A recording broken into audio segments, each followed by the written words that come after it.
Hola, muy buenas tardes. Bienvenido a este nuevo webinar de Puerto Valparaíso.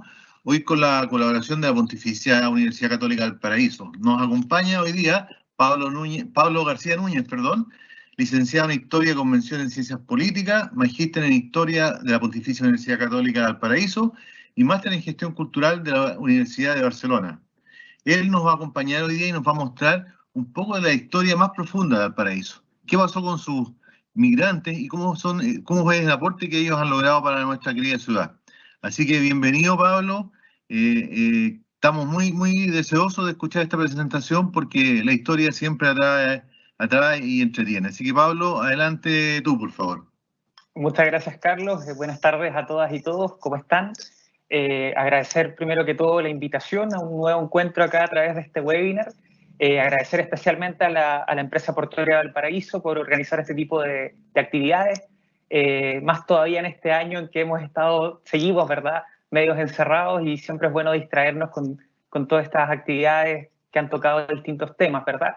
Hoy día nos convoca, como decía Carlos, continuar con la historia de Valparaíso, puntualmente con la vinculación, la importancia que tuvo la inmigración, especialmente durante el siglo XIX y principios del XX, que de una u otra forma podríamos culpar positivamente por haber forjado rasgos muy interesantes de la identidad porteña, de costumbres que tenemos que a otras personas les parecen un poco extrañas, y sin duda alguna también que terminaron por darle una nueva fisonomía a la ciudad-puerto que conocemos hoy en día, y eso es un poco lo que ahí queremos trabajar el día de hoy.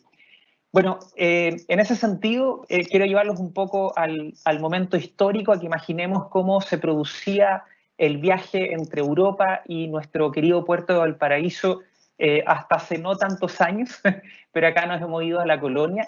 Tenemos que pensar que eran viajes de meses en embarcaciones eventualmente sin ningún tipo de tecnología o muy precaria, de madera, ¿verdad?, en donde cruzar las tempestades siempre era un desafío, sobrevivir. De hecho, este viaje también muchas veces era un tremendo desafío. Y bueno, las primeras rutas que nos encontramos y que unen Europa, fundamentalmente la península ibérica, a partir de los puertos de Cádiz y Sevilla, tenían como puntos de encuentro el Caribe, por un lado, y a través del Caribe se hacía un viaje por tierra en el cual se movilizaban pasajeros y carga, y de esa forma se llegaba al Pacífico.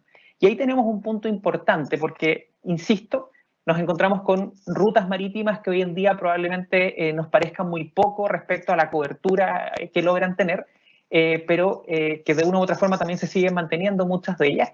Y un hito súper importante para Valparaíso se da a partir de 1740, cuando se da la apertura de la ruta de Cabo de Hornos.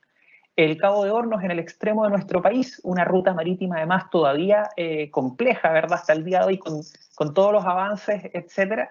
Es una zona de tempestades, de un clima siempre bastante adverso. Bueno, ese punto de conexión es muy relevante porque es la entrada, el tránsito, ¿verdad?, la entrada que permite el paso del Atlántico al Pacífico. Y ahí entonces hay dos puertos que son particularmente importantes en el Pacífico Sur. Estamos, ¿verdad?, estamos pensando más o menos en torno a 1750 hacia 1800. Nos encontramos con el puerto del Callao, el puerto de Lima, y nos encontramos con el puerto de Valparaíso. El puerto del Callao tiene un valor muy relevante en términos políticos y sin duda también comerciales, pero Valparaíso comienza de a poco a cobrar importancia por un tema práctico. Tenemos que pensar que después de haber cruzado por estas tempestades del extremo sur, las embarcaciones necesitaban reabastecerse de agua y comida, los navegantes necesitaban descansar, etc. Y ahí entonces aparece el puerto de Valparaíso como un punto, digamos, relativamente cómodo en el cual poder detenerse. ¿Por qué no más hacia el sur? Bueno, porque primero que todo, el país no ha llegado todavía al extremo mismo de nuestro país para esta época. Segundo, porque en el sur todavía está ahí latente el conflicto con el pueblo mapuche, ¿verdad? Tenemos que pensar que la conquista española llega relativamente sin problemas hasta el río Biobío, pero de ahí para el sur la cosa se pone bastante compleja por varios años más, ¿verdad? Y bueno, ahí entonces en la zona central, con cercanía además a la ciudad más importante de Chile en ese momento, que lo sigue siendo Santiago, ¿verdad?, Valparaíso aparece como un punto de una especie de parada obligada. Y entonces esa parada obligada, de a poco, vamos a retomar el mapa, nos tenemos que imaginar esto, ¿verdad? Un pequeño poblado, que algo trabajamos además en el webinar del año pasado, un pequeño poblado que tiene sencillamente una funcionalidad portuaria y que, insisto, más que nada es una suerte de parada técnica antes de continuar al norte por el Pacífico. De a poco, este puerto, de ser una parada obligada, comienza a convertirse muy lentamente y tímidamente además en una suerte de centro de negocios. Y ahí hay puntos bien importantes, ¿verdad? Sin duda alguna, la independencia de Chile va a ser la catapulta para servir, ¿verdad?, al puerto de Valparaíso en convertirse en un puerto importante, en el puerto más importante del Pacífico Sur por un lado, y también en un centro de negocios. Esto tiene varias explicaciones, pero la primera y más sensata tiene que ver con la apertura de los puertos. Recordemos que durante la colonia, los puertos españoles, ¿verdad? Los puertos de colonias españolas, perdón, como es el caso de Valparaíso, solamente pueden comerciar con la península, ¿verdad? Y por lo tanto el resto de Europa está ahí marginado. Por otra parte, tenemos además que los propios europeos han experimentado toda la vorágine de la revolución industrial y por lo tanto necesitan de una u otra forma entrar en nuevos mercados y en ese sentido esta América de a poco independiente va a ser muy útil para ello. Cuando pensamos en la ciudad de Valparaíso, y esto es un dato muy importante, para el censo de 1813, como se indica ahí, tenemos solamente 5.317 habitantes, que es un porcentaje importante para la época de todas maneras, y tenemos podríamos decir, dos pequeñas ciudades dentro de lo que conocemos hoy en día en Valparaíso. Uno es el barrio Puerto, que eventualmente debe su nombre al puerto, esa es la puerta de entrada que además conecta con Santiago y con el resto del país. Y por el otro lado tenemos una suerte de localidad mucho más campesina, mucho más pantanosa también, que es el Almendral. Hoy en día perfectamente unidos, una sola ciudad, ¿verdad? Pero para esta época están bastante diferenciados esos dos barrios. Bueno, en ese sentido, sin duda, el barrio Puerto es el que concentra la actividad económica, la actividad portuaria, y ahí juega un rol importante la plaza municipal, lo que hoy en día conocemos como la plaza Echaurren, que podríamos entonces simbólicamente, porque esto por supuesto da para mucho más de análisis, pero podríamos pensar que es una suerte de primer centro de la ciudad de Valparaíso, a partir del cual va a comenzar a crecer y a desarrollarse. Y como vemos en esta gráfica, la ciudad entonces experimenta en pocos años, recién hablábamos de 5.000 y tantos habitantes para 1813, ya para 1835 tenemos 30.000 habitantes, ¿verdad? Y por lo tanto, reitero, la independencia ahí abre el puerto para comerciar y eventualmente eso comienza a atraer a personas y fundamentalmente a europeos. Acá nos encontramos con una imagen, podríamos ahí, si tenemos en nuestro imaginario la Plaza Echaurren, ver que no ha cambiado tanto, al menos en la forma como tal. Ahí tenemos una segunda imagen con el edificio Tazara a la izquierda, con la iglesia de la Matriz, ¿verdad? Que después hubo que bajarle uno de los pisos a la torre para que no colapsara en un eventual futuro terremoto. Y reitero, la forma de la plaza más o menos se mantiene.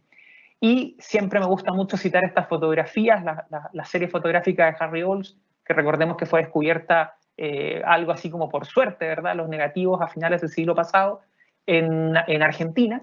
Y que nos permiten encontrarnos con una serie fotográfica, probablemente una de las mejores series fotográficas que tenemos de Valparaíso previo al terremoto de 1906, que recordaremos que el terremoto de 1906 va a acabar con gran parte de la ciudad, ¿verdad? Y también, y lo vamos a volver a citar más adelante, el imaginario que tiene de Valparaíso Renzo Pequenino, Lucas, quien en este caso ubica el Santiaguillo en el corazón de la plaza municipal, pensando, insisto, en esta idea también de que desde ahí comienza a forjarse la ciudad que conocemos hoy en día. Cuando pensamos en el periodo preindependencia, bien digo, nos encontramos aquí con la figura de Bernardo Higgins y esta casona del Cerro Santo Domingo, en la calle Juvenal, si no me falla la memoria, que todavía se conserva con este corredor absolutamente colonial y que es la casona que conocemos tradicionalmente con el nombre de la Posada de O'Higgins, el lugar donde Bernardo Higgins descansaba cuando venía a Valparaíso. De ahí además, si uno continúa subiendo el cerro, enlaza con lo que es el camino de las carretas y con ello podríamos pensar con el camino a Santiago, ¿verdad?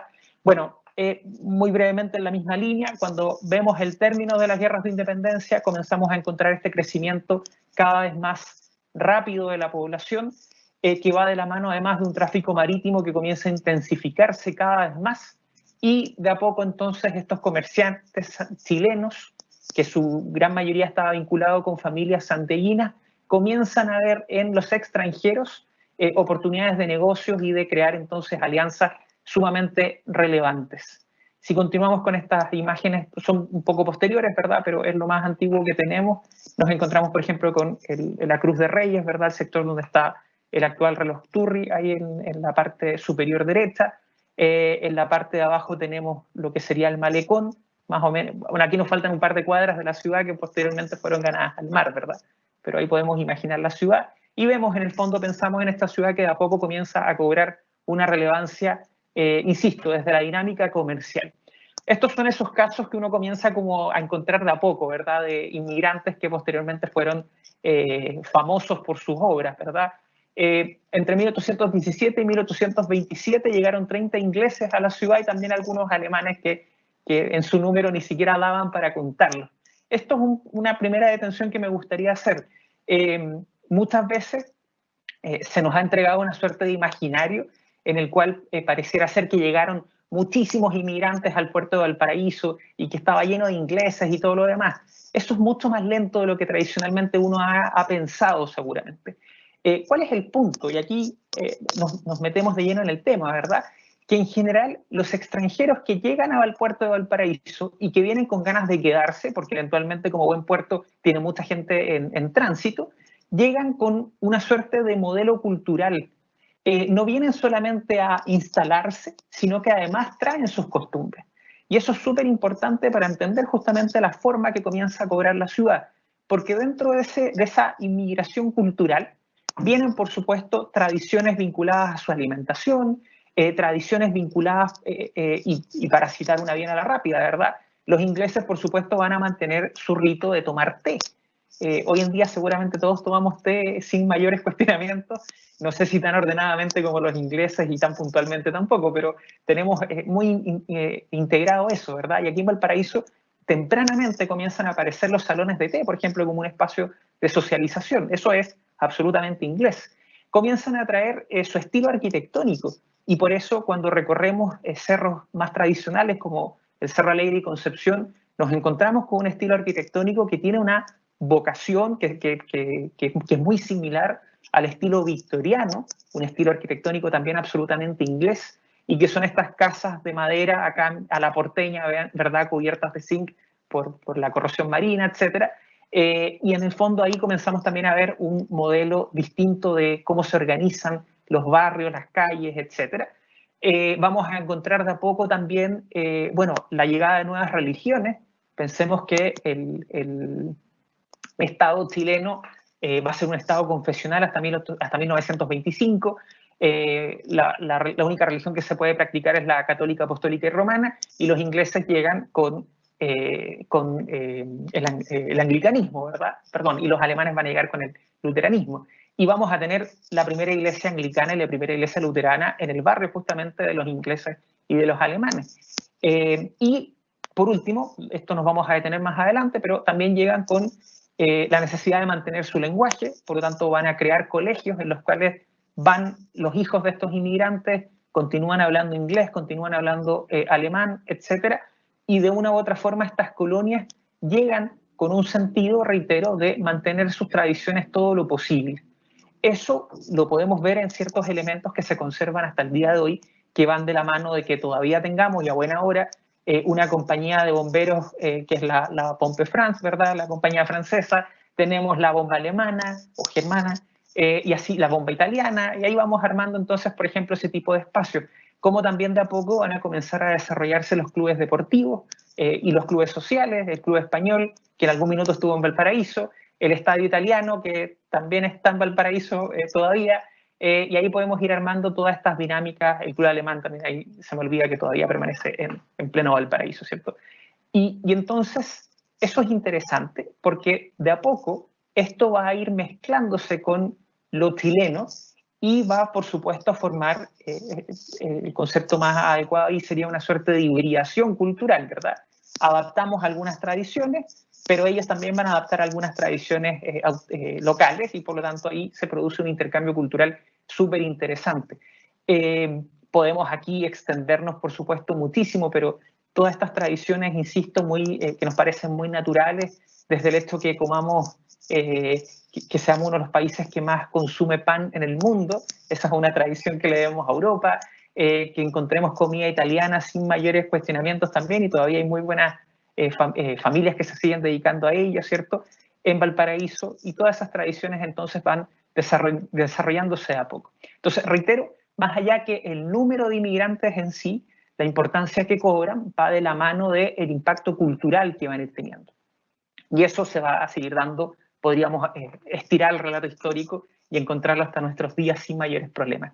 Bueno, dos norteamericanos importantes, uno William Wheelwright, que va a ser podríamos decir, el contacto encargado de traer, entre otras cosas, la primera locomotora a nuestro país, y Augusto Hemingway, que va a ser uno de los primeros bomberos también. Recordemos que el primer cuerpo de bomberos se funda en Valparaíso, ahí hay una comunidad de inmigrantes muy importante, en 1851. Después vamos a tener a Antonio Ramos, de origen portugués, quien se casa con una chilena, y tenemos otro punto importante, como inmigrantes van a ir formando alianzas matrimoniales, ¿verdad? Y por lo tanto familias que van a tener un origen a partir de este inmigrante, pero que van a mezclarse los chilenos con los extranjeros sin mayores problemas, ¿verdad? Y ahí aparece José Tomás Ramos, también personaje importante de nuestra historia. Otro portugués más, Francisco Álvarez, quien entre sus descendientes va a tener a José Francisco Vergara.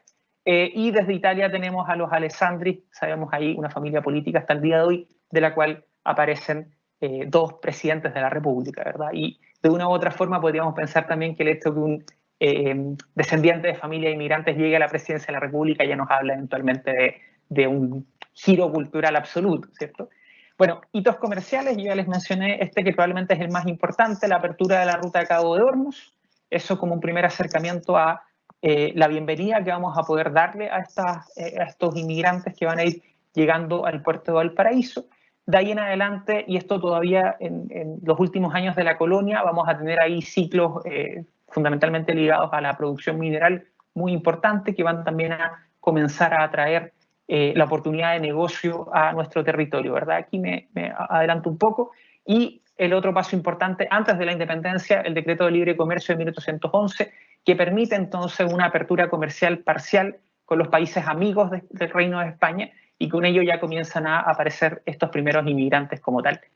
Es interesante además pensar, a partir de este decreto de libre comercio, que se establecen 4 puertos más relevantes en el país, pero de eso sin duda alguna Valparaíso, probablemente por su cercanía con Santiago, va a ser el más importante de todos. Y aquí, reitero, tenemos la importancia que cobra entonces para el tránsito en el Pacífico la apertura de la ruta del Cabo de Hornos.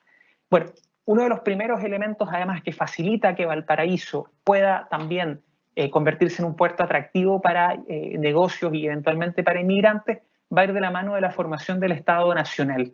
El Estado Nacional chileno se forma, tuvimos ahí una guerra civil y uno que otro problema, pero es un Estado que logra tener una estabilidad política de forma bastante temprana.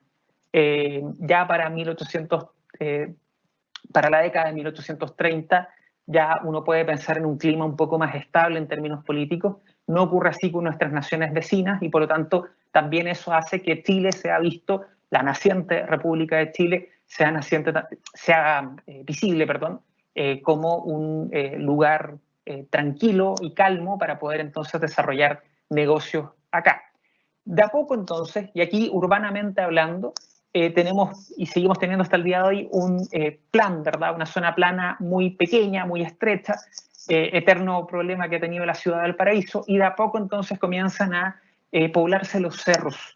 Es interesante porque en general, y aquí por supuesto estoy haciendo una generalización total, pero en general los inmigrantes van a buscar habitar los cerros pensando sobre todo en formar estos barrios desde cero, no mezclarse con esta conformación de la ciudad que ya estaba más o menos hecha fundamentalmente en torno al barrio puerto. De ahí entonces que tempranamente aparezcan lo que hoy en día conocemos como los Cerros Alegre y Concepción, que son sin duda el mejor ejemplo de ello. Bueno, Valparaíso entonces se consolida en ese sentido, aparecen entonces estos 3 factores, ya un poco recapitulando algunas de las cosas que hemos dicho. Primero, la ubicación geográfica, ¿verdad? Y el paradero obligado después del paso del Atlántico al Pacífico a través del Cabo de Hornos. Segundo, este nuevo ordenamiento político del área, mientras Perú además inicia su propia guerra de independencia, el puerto del Callao eventualmente se hace menos atractivo, menos competitivo para desarrollar negocios ante la inestabilidad política. Y aquí hay un punto súper importante que es destacar fundamentalmente de las primeras administraciones, esta administración adecuada, pragmática y eficiente, y que fue de la mano de algo muy moderno para la época, que es la liberalización arancelaria.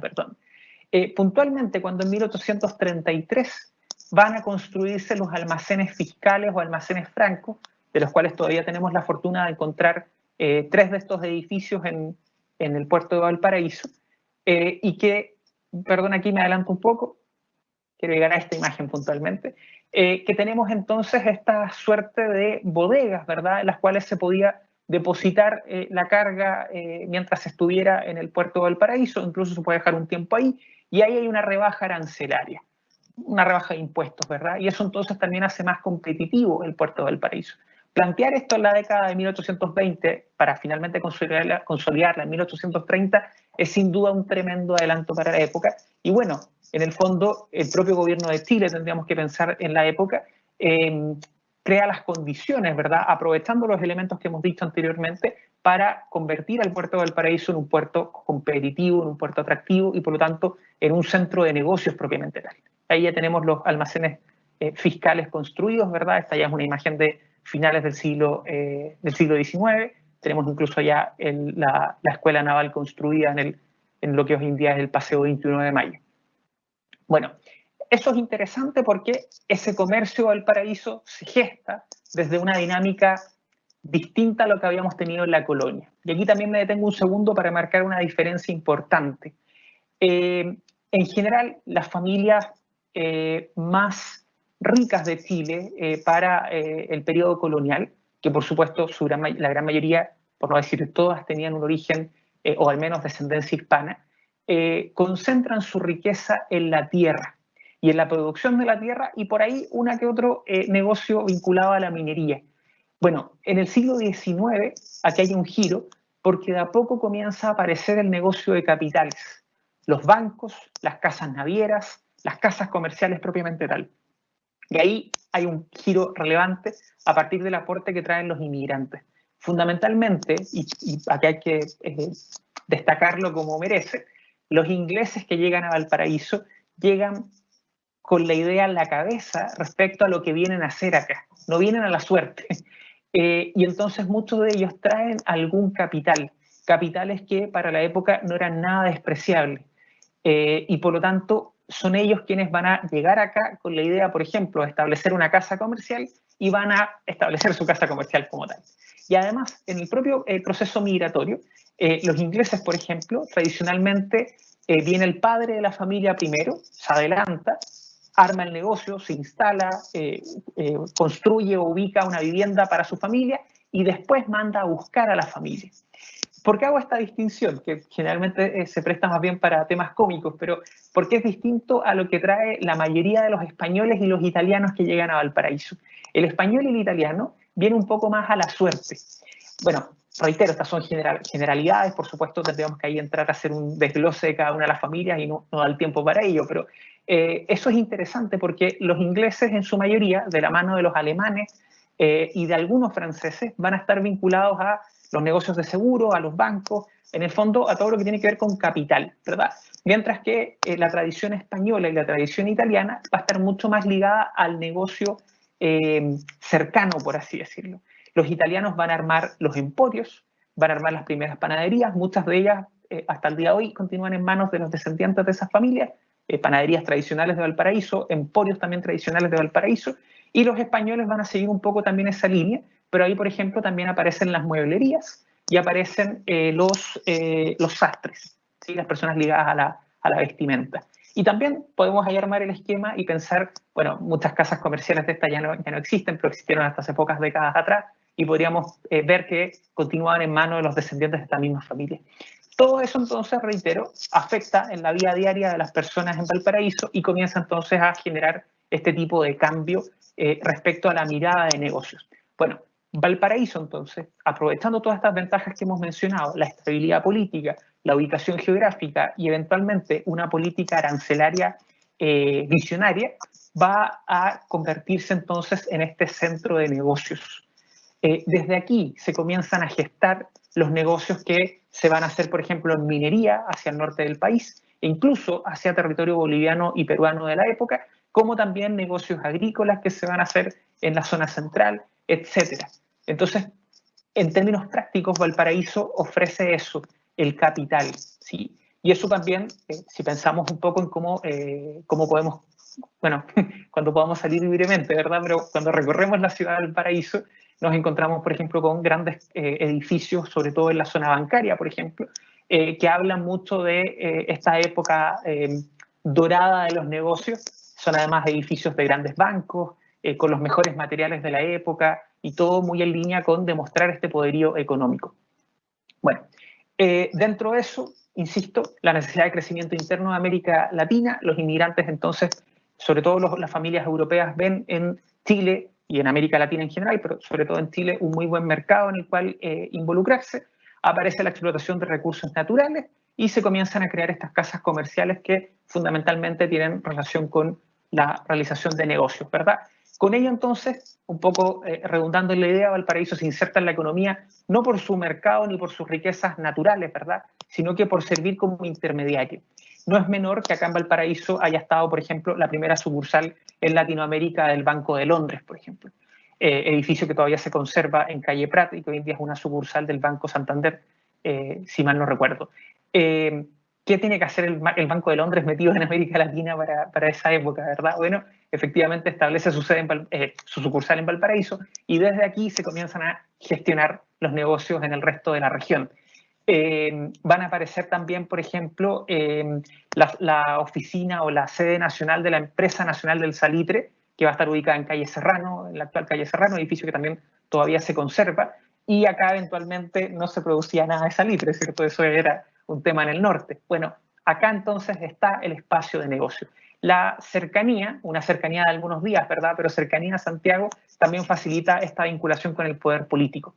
Y esto es interesante porque siempre que los porteños y porteñas siempre miramos al pasado con cierta nostalgia, ¿verdad? Pero cuando hablamos de estos años dorados de Valparaíso, coinciden, ¿verdad?, con esos años en que la ciudad miraba hacia el mar en términos de los negocios que hacía, ¿verdad? No miraba hacia Santiago, sino que todo el negocio era lo que pasaba por el puerto, pero regulando eventualmente, realizando el negocio acá y desde el puerto entonces desarrollándose hacia el resto de la región, incluso de los otros países.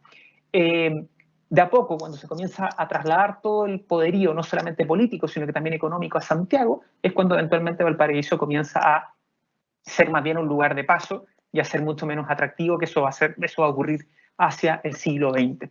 Bueno, solamente como datos, acá olvidé poner el dato y les pido disculpas por ello, pero estas tablas están sacadas de la tesis doctoral del profesor Baldomero Estrada, quien es sin duda un especialista en estudios de inmigración en Valparaíso, profesor también del Instituto de Historia de la Pontificia Universidad Católica de Valparaíso. ¿Cómo vamos viendo este desarrollo, especialmente ya hacia la segunda mitad del siglo XIX y la primera del siglo XX? Las colectividades europeas en Valparaíso, ¿verdad? Ya tenemos alemanes, franceses, españoles siempre tuvimos, podríamos decir, ¿verdad? Pero también se van incrementando, británicos, italianos. Ahí tendríamos de una u otra forma las 5 orígenes más destacados, ¿verdad? Pero así todo aparece un número también relevante de otros países que también van a terminar llegando acá. Bueno, si pensamos en términos numéricos, estamos hablando de un crecimiento sostenido, ¿verdad?, e importante en casi un siglo, ¿verdad? Y ahí tenemos un dato importante también. Bueno, ¿qué debemos visualizar y en qué elemento podemos detenernos puntualmente en estos inmigrantes? Bueno, primero, esta necesidad de expandir el mercado, como ya hemos comentado varias veces. Insisto, más allá que también hasta el día de hoy podemos pensar que el mercado chileno no es muy grande, eventualmente establecerse acá y pensar entonces desde acá hacia el resto del continente inclusive. La llegada de estos ingleses a Valparaíso, bueno, ahí también hay un punto importante, porque una vez que el inglés, el alemán o el norteamericano establecen su casa comercial, su banco, su compañía de seguro, no solamente van a traer a su familia, sino que también van a emplear a otros británicos, etcétera, que van a estar acá en Valparaíso. No con una dinámica eventualmente de ostracismo, de cerrarse, ¿verdad? Sino que hay un tema ahí incluso de facilidad del idioma para, en el fondo, poder mantener el negocio funcionando de la mejor manera posible. Esto que yo les comentaba, italianos y españoles vienen un poco más a la aventura y de a poco, y este es un punto también súper importante, comienza a darse la vinculación con las familias chilenas. Comienzan a darse matrimonios, de ahí comienza toda la descendencia, y entonces de a poco, esto lo digo entre comillas, ¿verdad? Pero esta especie como de mantener lo más puro posible el origen de estos inmigrantes, rápidamente va a ir mezclándose y van a mezclarse entre inmigrantes con los chilenos, etcétera, por un tema casi natural, ¿verdad? Bueno, y eso también va a ocurrir eventualmente en los negocios. Bueno, establecimientos comerciales según nacionalidad, esto ya para 1919, nuevamente de la tesis del profesor Baldomero Estrada. Acá tenemos, por supuesto, mayormente chilenos, a esas alturas también ya mezclados hacia el siglo XX. Vamos a tener alemanes, españoles, franceses, ingleses e italianos. Todas comunidades que, insisto, si hacemos el ejercicio rápido, conservan hoy en día, por ejemplo, su propia compañía de bomberos, su propio club social o deportivo, la importancia que cobran también los colegios que van a ir fundando, que también la gran mayoría de ellos permanece hasta el día de hoy. Algunos, bueno, ya de hecho casi ninguno en Valparaíso, pero al menos en la región, ¿verdad? Y ahí entonces comenzamos a pensar entonces en esta dinámica de la inmigración y su avance cultural. Y bueno, todo esto, insisto, de la mano de tradiciones que van a ir apareciendo de a poco, ¿cierto? Eso también va a facilitar especialmente que Valparaíso, de la mano del aporte de estos inmigrantes, tenga avances tecnológicos y técnicos también muy adelantados respecto al resto del país. Cosas tan rápidas y prácticas como la importancia que van a ir cobrando las redes de agua potable, de alcantarillado, perdón, que eso va a ser una idea absolutamente traída por los inmigrantes, cómo va a aparecer el primer telégrafo en Chile, cómo va a aparecer posteriormente el primer teléfono, cómo había que dotar los espacios públicos de iluminación a gas primero, ¿verdad? La importancia de los paseos públicos, esto es poco chileno, el pensar en no viene el caso de Valparaíso mismo, pero podemos llevarlo a nuestras plazas y a nuestros miradores, pensar en las alamedas, en el espacio de tránsito, de recreación social, ¿verdad? Y que, bueno, eso también explica en gran parte que Valparaíso tenga mucho espacio público pensado justamente desde una dinámica de la recreación, del encuentro social. Bueno, a todo esto además, como si ya no fuera suficientemente atractivo Valparaíso, van a aparecer varios ciclos comerciales nacionales, pero sobre todo internacionales, que van a influenciar en que todos estos tempranos negocios comiencen a desarrollarse cada vez de forma más explosiva, podríamos pensarlo. Y ahí solamente tres grandes ejemplos, lo que fue la explotación del mineral de Chañarcillo en el norte de Chile, ligado a la explotación de plata. Bueno, todos esos préstamos para poder, por ejemplo, montar el primer tramo ferroviario de Chile en la línea del norte, van a conversarse acá en Valparaíso. De ahí la importancia que cobra, lo mencionábamos anteriormente, Guillermo Wheelwright, por ejemplo, lo que después va a ser la fiebre de oro de California. Podríamos decir que nos importa lo que pase allá arriba en Estados Unidos a nosotros, ¿verdad? Bueno, que la fiebre del oro en California a mediados del siglo XIX va a generar un movimiento migratorio muy importante hacia la región y Chile, perdón, comienza a exportar trigo, alimentos fundamentalmente. Gran parte de eso que viene de la zona central sale por Valparaíso e incluso los propios capitales norteamericanos que estaban acá también comienzan a negociar para hacer negocios en su propio país de origen, ¿verdad? Por lo tanto, ahí Valparaíso también cobra un rol importante. Y después aparece Caracoles, también en el norte, ligado nuevamente a La Plata. De ahí, en la misma década de 1870, tendríamos que hablar de toda la explotación salitrera en el norte de Chile y en el sur de Bolivia de la época. Bueno, y que eso además después va a dar origen a la Guerra del Pacífico y todo lo que ahí conocemos. Bueno, una vez ya pensando en estos inmigrantes establecidos en Valparaíso, vamos a comenzar a vislumbrar entonces que además del poder, insisto, económico que puedan tener, van a comenzar a formar parte de una élite comercial y financiera, que, reitero, comienza a mezclarse con las personas chilenas propiamente tal, y comienzan entonces a generar una clase social superior, motivada eventualmente ya no por tener la tierra como respaldo de su riqueza, sino que por tener capitales, ¿verdad?, asociados a bancos, por ejemplo, que van a respaldar esta importancia que cobran. En Valparaíso van a ser sinónimo de una élite comercial, motivada, insisto, por los elementos mencionados, y en Santiago una élite de apellido, ¿sí? Ahí podemos también marcar la distancia cultural de la época. La élite santiaguina sigue viviendo de sus credenciales ligadas a ser familias de descendencia hispana, mientras que en Valparaíso aparecen ingleses, alemanes, franceses, etcétera, que van a montar entonces esta nueva clase social. La élite porteña, ya hacia el siglo XX, comienza a debilitarse y se va a Santiago, y estas fusiones familiares buscan de una u otra forma también garantizar el poder. Eso también lo vamos a encontrar ahí. Casas importadoras. Insisto, de aquí podemos hacer el esquema de muchas tiendas, muchas casas comerciales que estuvieron vigentes hasta hace muy pocos años en Valparaíso y en Viña. Chilenas, británicas, alemanas, francesas, españolas, italianas, ¿verdad?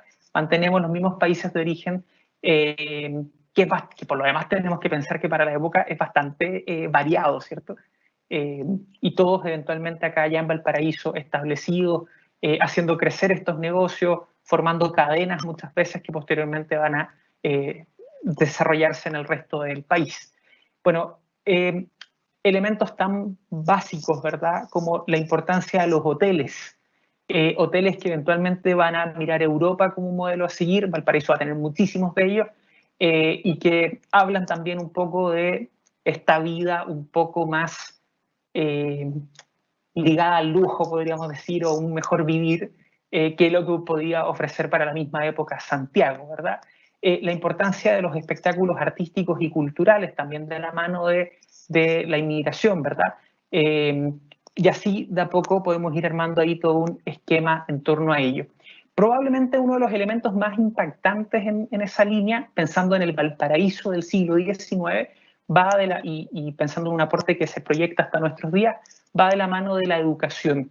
Porque si bien, por un lado, estos inmigrantes, estas colonias, ¿verdad?, van a fundar sus propios colegios, colegios que siguen existiendo hasta el día de hoy, también van a fomentar, o van al menos a presionar, para que el Estado también fomente la educación pública.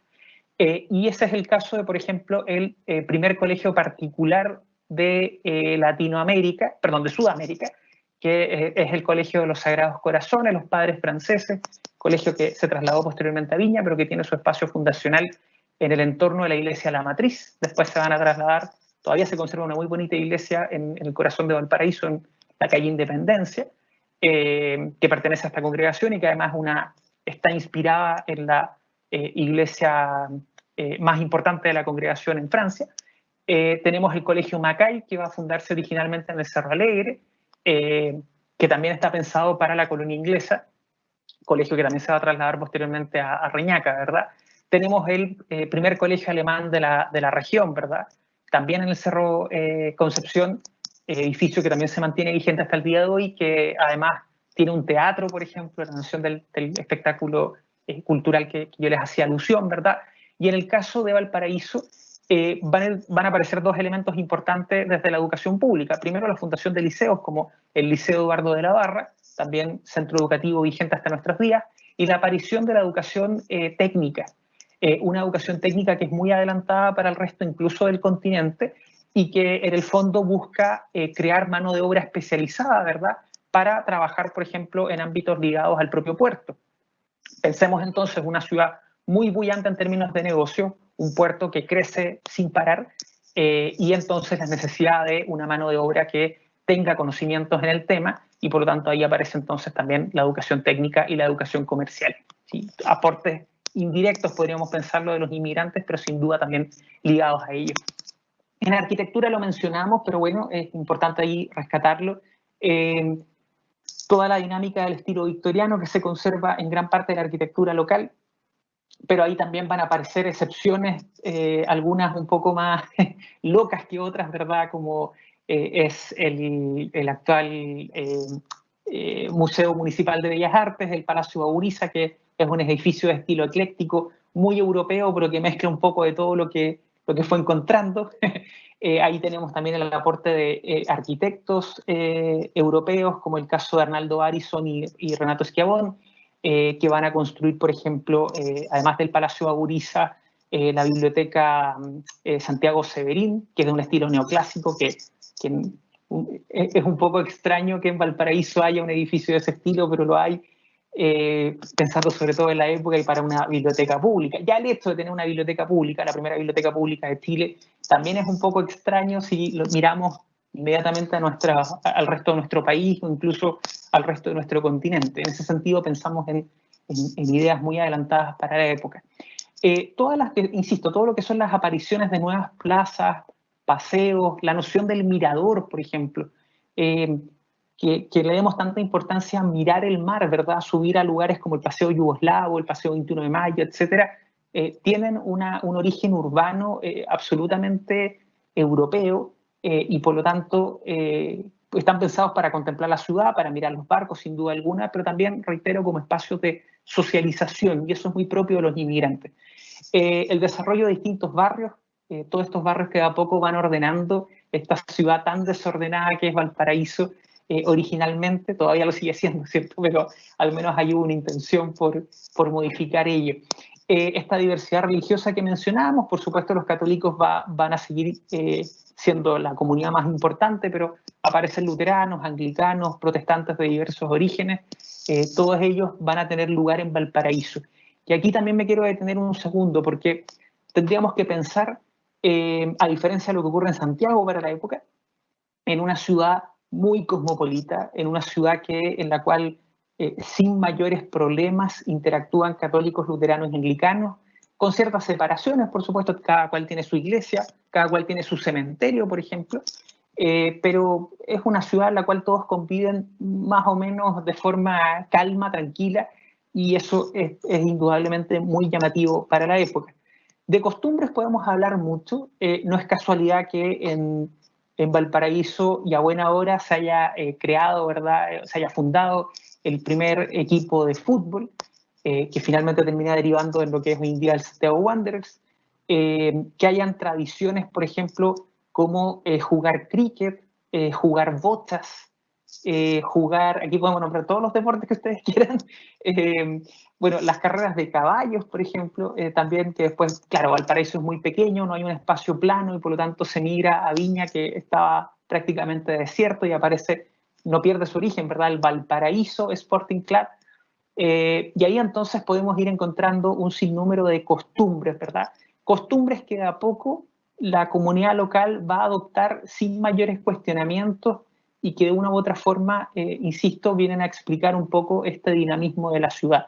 Sobre tecnología, yo les adelanté algunos ejemplos, pero incluso tendríamos que pensar que la propia motivación permanente, porque el puerto de Valparaíso fuese cada vez más moderno y estuviera más a la altura propia de la época, también habría que ahí vincular el aporte, por ejemplo, de un Joseph Waddington, que tiene interés en crear el primer muelle, y de a poco entonces también se va creando presión para ir modernizando el puerto, ¿verdad?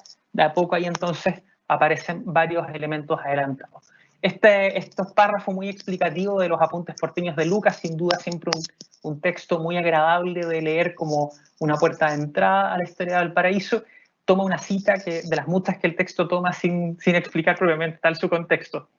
Dice, los ingleses parecían formar la masa de la población de la ciudad y era tal el número de marineros, agentes de comercio, marinos y hombres de negocios que por doquier se veía que un extranjero hubiera quizás imaginado que acababa de llegar a una posesión inglesa, ¿verdad? Un poco ahí haciendo este comentario de la importancia cultural, ¿verdad? Parecía que Valparaíso era un puerto inglés cualquiera. Y nos dice también, bueno, la influencia inglesa de Valparaíso fue tan poderosa que marcó la fisonomía de la ciudad y le dio su carácter propio y distinto al resto del país. Bueno, todo este periodo comienza a decaer en 1950. Los ingleses se establecieron junto a los alemanes en el Cerro Alegre, de ahí se trasladaron a Las Zorras, a Chorrillos, en el fondo los aledaños, ¿verdad?, al Cerro Alegre, y terminaron diluyéndose de a poco. Eso, insisto, un poco en la dinámica de cómo se van estableciendo entonces estas comunidades. Ahí aparece la cancha de Chueca, aparecen las primeras carreras de caballo en lo que hoy en día es la avenida Pedro Montt, el club gimnástico alemán, el club de cricket. Ahí nos va mencionando varias de estas tradiciones que, insisto, tienen un lugar de origen en medio de estos inmigrantes y que de a poco van conformando esta ciudad. Esta pintura, ¿verdad?, que en el fondo es una postal magnífica. Yo entiendo que todos más o menos probablemente reconocemos el lugar, el Paseo Atkinson, que mantiene estas casas de fachada continua, de un origen de estilo victoriano, intactas, ¿verdad? Y que nos ofrece además esta zona plana, siempre tan apetecida en los cerros con pendiente permanente, que además desde aquí se puede mirar el mar. Desde aquí sigue siendo un espacio de socialización, hoy en día probablemente también de turismo, y que nos habla entonces de esta nueva ciudad que comienza a fundarse y a establecerse. Y Alejandro Chigarelli nos ofrece esta pintura Valparaíso, donde a mí me gusta mucho esta suerte de contraste que se da, por un lado, entre esta dinámica campesina, que indudablemente se mantiene en el resto sobre todo en las partes altas de la ciudad, bien entrado el siglo XX, porque, claro, el campo todavía sigue muy permanente en la dinámica social chilena, pero contrasta un poco con esta ciudad que ha ido ocupando a poco todo el espacio que tiene. Vemos las puntas de una que otra iglesia por ahí, vemos un sinnúmero de embarcaciones, un puerto muy abutacado, ¿verdad?, de barcos por todos lados, y que nos habla mucho de ese esplendor comercial de Valparaíso hacia este periodo.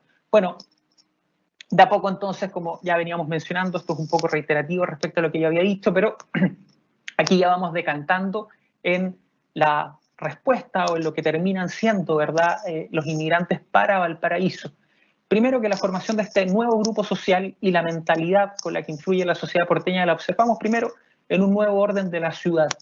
Si miramos un poco la conformación de Valparaíso, nos vamos a encontrar, y esto es un ejercicio que siempre podemos hacer, especialmente cuando podemos salir a caminar, nos encontramos con un barrio puerto muy sinuoso, desordenado, con harta escalera, que es un poco la respuesta colonial, ¿verdad?, al nacimiento de una ciudad espontánea, una ciudad que no fue ni fundada ni planificada.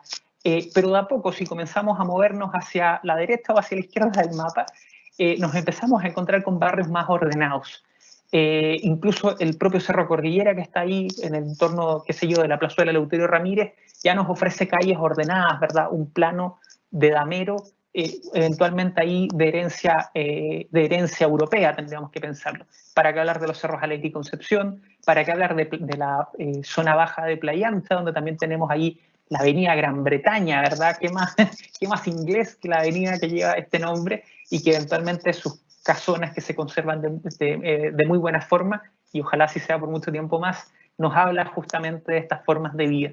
Bueno, temas comerciales, porque claro, tenemos la calle de los bancos siguen ahí mismo, tenemos una bolsa de comercio, la única fuera de Santiago, tristemente que ya no funciona como tal, pero tenemos al menos el edificio como testimonio de la época.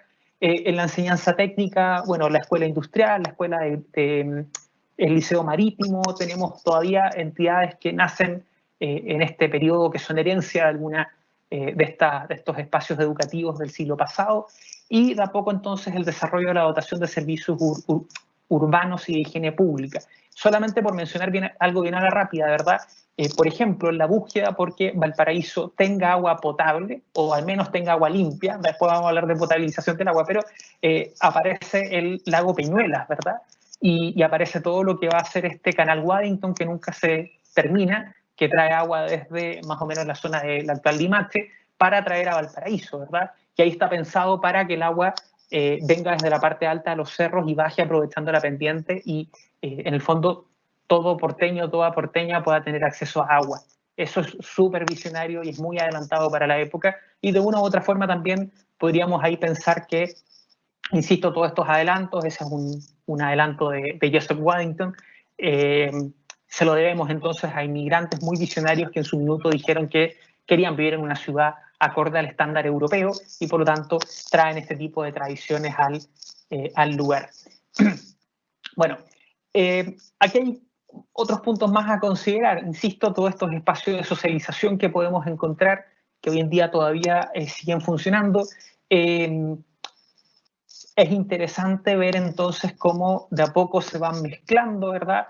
Hasta hace pocos años, para pertenecer a determinadas compañías de bomberos, por ejemplo, todavía pedían que uno fuera descendiente, aunque fuera en un grado muy lejano, pero que tuviera algún tipo de descendencia de las colonias respectivas que conformaron la compañía, ¿verdad?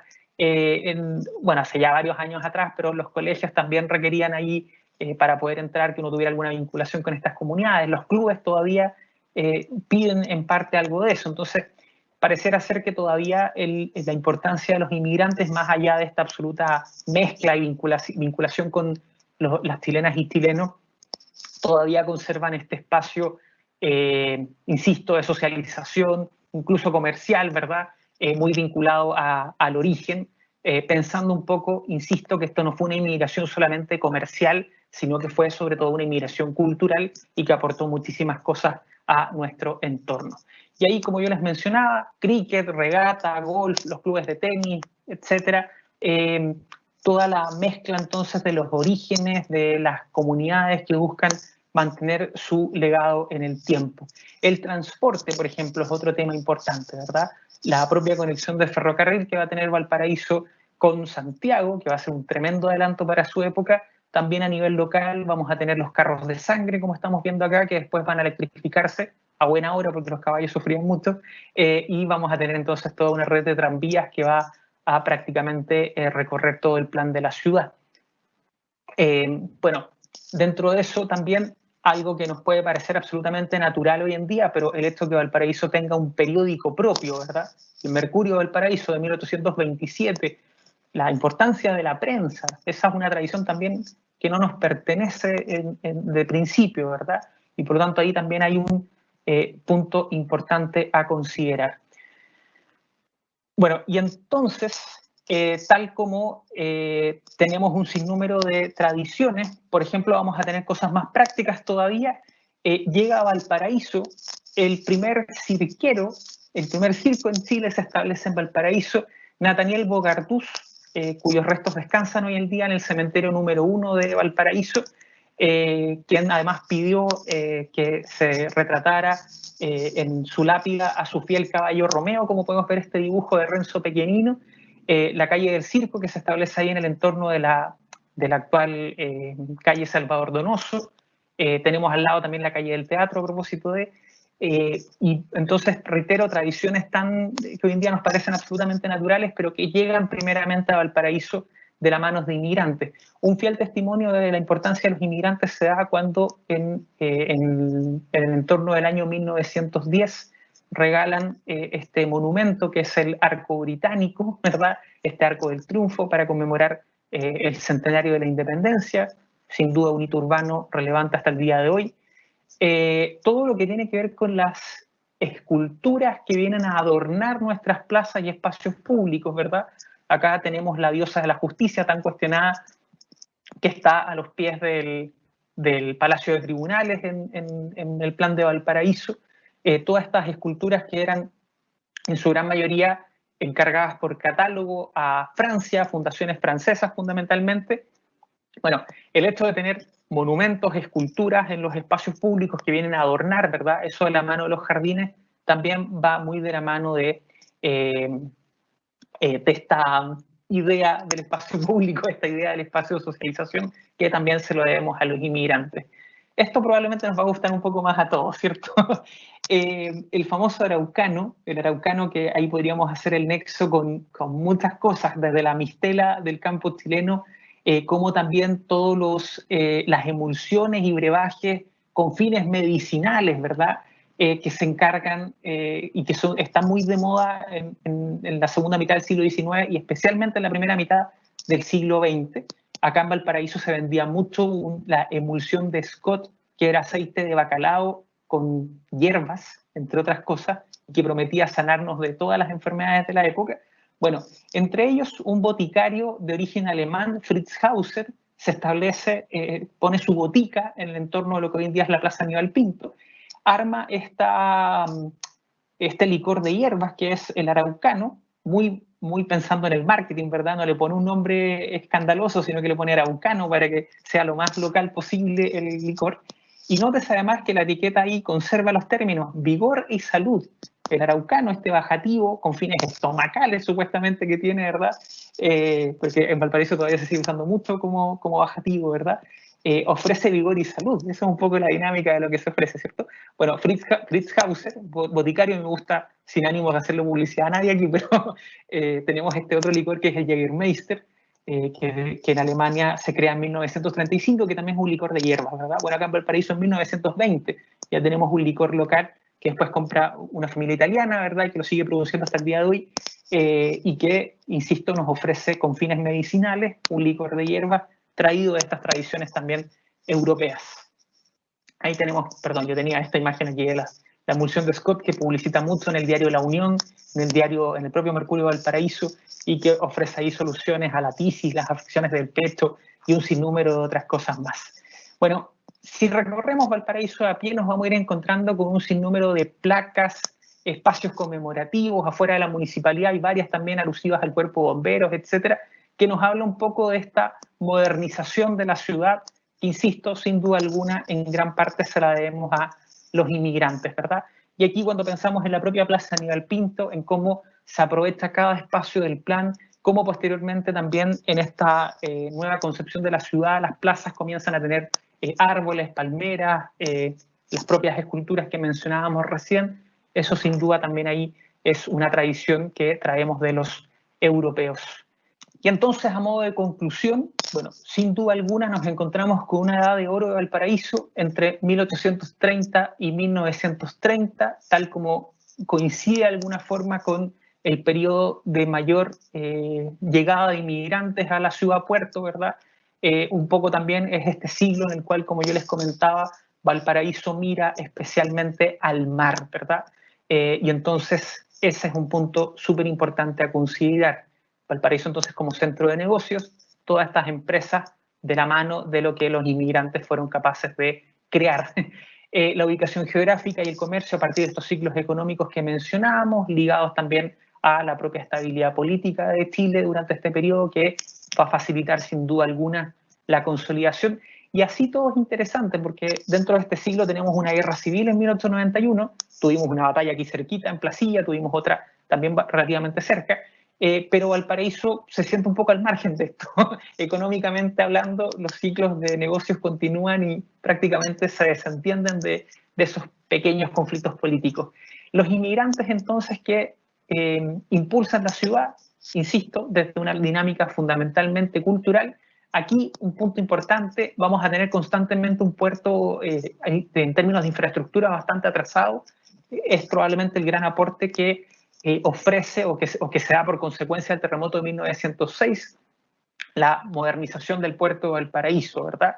Y un siglo XIX auspicioso para la conciliación, desarrollo y crecimiento de la ciudad, especialmente del puerto, ¿verdad? Es interesante entonces, a modo de cierre, pensar que los inmigrantes facilitaron entonces la consolidación de Valparaíso como un centro portuario, sin duda, pero también como un centro de negocios, y que entonces esa propia consolidación de la ciudad va a ser atractiva para nuevas comunidades, para nuevos inmigrantes, ya no solamente desde el extranjero, sino que incluso desde otras zonas de nuestro propio país, que van a llegar a Valparaíso en el siglo XX y que van a seguir incrementando el número de población que tenemos. Eso era un poco lo que pretendía que revisáramos hoy día, pensando un poco en el aporte de estas comunidades de inmigrantes y la conformación de la ciudad de Valparaíso que conocemos hoy.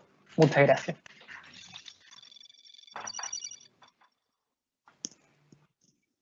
Muchas gracias, Pablo, profesor. Qué duda cabe que la historia nos proyecta al futuro. Es muy interesante, además que tantas cosas que vemos y que damos por hecho hoy día y que están ahí y que son muy, muy importantes de conocer, porque además todo este tema de los migrantes crearon al paraíso, crearon su cultura y nos dieron todas estas actividades que hoy día tenemos.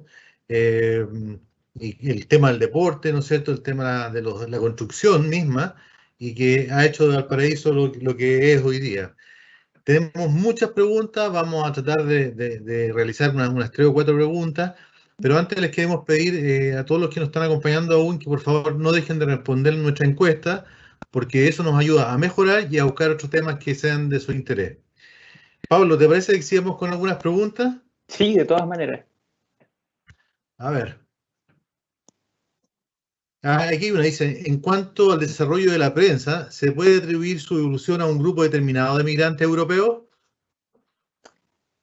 Sí, pero es complejo, es complejo vincularlo a un solo ámbito. Tenemos que pensar que acá en Chile hay toda una influencia indirecta al final de todos los fenómenos sociales que están ocurriendo en Europa, donde la prensa y sobre todo, esto no lo digo con un sentido peyorativo, pero un sinnúmero de pasquines, panfletos, ¿verdad?, comienzan a circular. Estamos pensando obviamente en una lógica muy precaria de impresión, y de a poco comienzan a aparecer ya periódicos más formales. Yo más que atribuirle a un origen propiamente tal, el origen de la prensa en Valparaíso, lo pensaría más que nada como la idea de la importancia de que exista una prensa local. Tenemos que tener en consideración, por ejemplo, que el Mercurio de Valparaíso, sus primeros números están vinculados a servir como reporte de los barcos que llegan a la ciudad, más allá de pensar en esta prensa con noticias y como hoy en día entendemos el periódico. Entonces, la importancia de que haya medios de comunicación que sirvan para difundir ideas políticas, ideas económicas y de a poco también noticias locales, podríamos entonces pensarlo más bien como un viento europeo, más que pensarlo en un origen de inmigrantes propiamente tal. Perfecto. Oye, también hay una pregunta bien interesante que yo desconozco, pero dice si se sabe algo o hay registro de raza negra, de esclavos, dentro de los migrantes. Sí, a ver, lo que tenemos a ver, primero que todo, es un tema que siempre ha sido medio tabú en la historia de Chile. De hecho, digo a todos, nos han convencido probablemente de que acá hubo muy poco movimiento de esclavos, fundamentalmente por temas vinculados a las temperaturas, a un sinnúmero de cosas ahí. Tenemos registros, sobre todo en el norte de Chile, de la entrada de personas de raza negra, por ejemplo, como esclavos, y podríamos entonces presumir que tienen que haber pasado por Valparaíso. De momento, hoy en día hay toda una suerte de revisionismo histórico sobre el tema, y es algo sobre lo que se está hablando, insisto, hace unos 2 o 3 años atrás yo comencé a ver bibliografía sobre el tema, pero no es, me aventuro, sin tener una base histórica como tal detrás, ¿verdad? Pero a pensar que al menos en Valparaíso fue un número muy, muy marginal, que probablemente acá era un paso hacia otras zonas de Chile y hacia el norte, que sin duda ahí tenemos información, datos un poco más relevantes sobre el tema. Dice, ¿Valparaíso nace con el puerto o el puerto nace con Valparaíso? el huevo de la gallina, ¿verdad? Uno tendría que pensar, bueno, eso se puede responder de forma bien rápida diciendo que Valparaíso debe su origen al puerto. Si no hubiera sido por el puerto y por lo útil que fue este puerto al Cabildo de Santiago, acá no habríamos tenido nada y no existiríamos. De hecho, pensemos que recién fuimos declarados ciudad en 1802, ya en los últimos años de la colonia, porque Santiago se oponía a perder el control sobre el puerto, ¿verdad? Sobre la administración y la importancia que tenía el puerto justamente. Entonces, el hecho de que seamos una ciudad y que tengamos forma de ciudad, se lo debemos sin duda al puerto. Ahora, claro, paralelamente también el crecimiento portuario, la modernización del puerto, que fue un poco lo que también conversamos hoy día, se lo debemos a las personas que decidieron quedarse acá, poblar acá, y por lo tanto también a su vez conformar la ciudad moderna que conocemos hoy en día. Entonces, ahí es un eterno ciclo, pero sin duda Valparaíso al menos le debe su origen al mar, y eventualmente esa relación con el mar ha estado siempre condicionada por el puerto. Bueno, aquí otra dice, ¿cómo se puede reactivar Valparaíso? ¿Se puede volver a intentar a que Valparaíso fue lo que fue en el pasado? Yo soy de la rama que cree que sí, soy un fiel convencido de que queda mucho por explotar en el buen sentido del término, por dar a conocer. Considero que es súper interesante y yo también me dedico a ello, así que bienvenido sea toda la revalorización de nuestro patrimonio. bueno, la propia categorización de UNESCO como, del barrio Puerto como Patrimonio de la Humanidad, que es como, yo siempre digo, como el premio Oscar del patrimonio, ¿verdad? Es la máxima categorización a la que puede aspirar un hito patrimonial, un hito histórico. Pero tal como lo dice su nombre, es el barrio Puerto, es un barrio que se explica justamente a partir del desarrollo portuario, y por eso yo soy un fiel convencido de que queramos o no y miremos hacia el costado o hacia otros ámbitos, esto también lo dije en la presentación, ¿verdad? Valparaíso fue grande cuando miraba hacia el mar, y mirar hacia el mar significa repensar el puerto y sobre todo pensar en una expansión portuaria que hoy en día se hace como inevitable, ¿verdad? Uno como porteño siempre juega un poco a esta especie como de competencia con San Antonio. A mí no me parece tampoco que el crecimiento del puerto de San Antonio sea lo que yo espero para Valparaíso, porque es una monstruosidad de puerto, pero tenemos excelentes ejemplos. Siempre es un poco desagradable compararnos con Europa y con otras ciudades, ¿verdad? Pero tenemos muy buenas experiencias en ciudades como Barcelona, en ciudades como Liverpool, que fueron capaces de mantener sus barrios históricos intactos, promocionarlo desde la dinámica turística histórica y patrimonial, y a su vez también desarrollar terminales portuarios en la misma ciudad, ¿verdad? Al nivel que la modernización requiere, ¿verdad? Tenemos barcos cada vez más grandes, y el puerto de Valparaíso, si es que no es hoy, en 20 años más, en 40 años más, va a volver a quedar chico, que es un poco este ciclo eterno de que siempre estamos ahí al debe de la infraestructura por un sinnúmero de cosas, ¿verdad? Terremotos, etcétera, y ahora además se suma ahí esa especie como de, insisto, esa especie como de discusión de que o es patrimonio o es puerto, cuando perfectamente el diálogo entre ambas vetas permitirían un desarrollo y una recuperación de Valparaíso de la que no me quepa ninguna duda. Mira, sin dudar lo que tú dices, nosotros estamos en un proceso de que le hemos llamado, ¿no es cierto?, Valparaíso Dialoga, en que estamos mostrando todos los proyectos que queremos desarrollar, ¿no es cierto?, y abierto a la comunidad para que esto sea bien transparente. Así que gracias por las palabras. Oye, mira, aquí hay una pregunta que es más bien personal de Paula Salazar, pero me parece entretenida. Dice que ella no sé si hay alguna parte donde poder recuperar información sobre la familia Armstrong, que la bisabuela de ella fue de ese apellido, ¿no es cierto?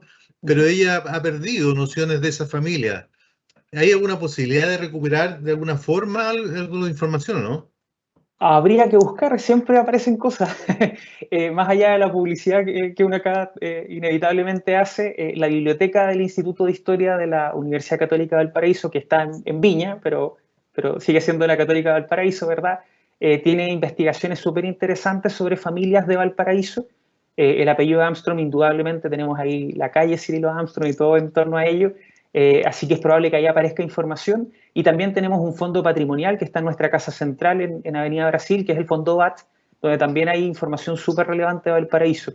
Yo personalmente no conozco el material como para ir directamente a ello, pero estoy seguro que algo podemos encontrar tanto en la biblioteca del Instituto de Historia como en el Fondo Patrimonial de la Universidad en Casa Central. Así que ahí tenemos una misión para buscar otro tema más. Sí, oye, y con esto yo creo que tenemos que ir terminando, dado el tiempo, pero quedan muchas más. Dice, hola, buenas, bueno, felicitaciones, ¿eh? Hemos recibido muchas felicitaciones a ti, Pablo, específicamente. Dice, hola, buenas, mi pregunta es puntual. Dice, en Montedónico hay una calle que se llama El Telégrafo, que corresponde a un telégrafo instalado en el siglo XIX. Dice, ¿fue el primero en Chile?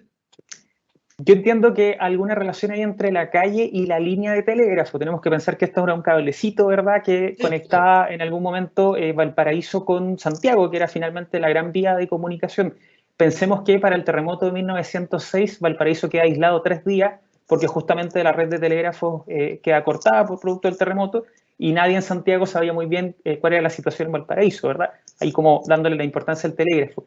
Valparaíso tiene la primera red de telégrafos de Chile. Y entonces me imagino que ahí la calle también podríamos pensar, desconozco si es exactamente el trazado original, ¿verdad? Pero yo me aventuraría a decir que sí. Imaginemos lo que era el telégrafo, ¿verdad?